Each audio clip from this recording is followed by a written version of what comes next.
মানুষের বৈশিষ্ট্য হলো যত ধন দৌলত টাকা পয়সা বাড়ি গাড়ি যা অর্জন করে মানুষ মনে করে এগুলো সব আমার। আল্লাহ বলে, বান্দা এগুলো তোমার কিছুই না।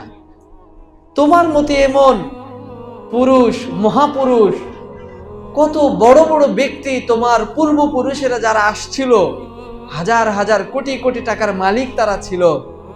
তুমি কি দেখো না যে তোমাদের এই পূর্বসূরীরা আজকে তারা দুনিয়ার মধ্যে নাই? মালিকানা সাব্যস্ত তাদের নাই। বাস্তবে তো তাই। আমার দাদা বা পরদাদা, আমি যদি 10 জন উপরে যদি দেখি, আমাদের সম্পদ যা আছে, আমাদের বাপ দাদার যা আছে, এই সম্পদ তারা কি কোনো ভোগ করতে পারতেছে? ওয়ারিশ হিসাবে আমাদের সব রাইখা চলে যাইতেছে।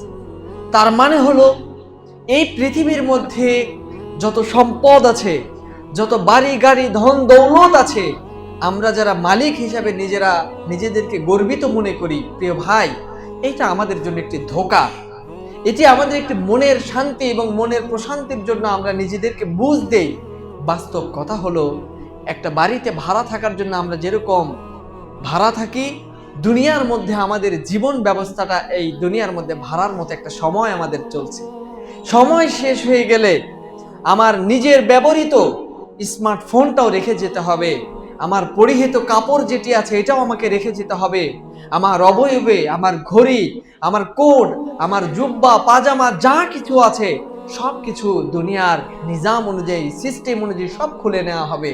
শুধু একটি সাদা কাপড় পরিয়ে আমাকে বন্দোবস্ত করে আমাকে সেই কবরস্থ করা হবে।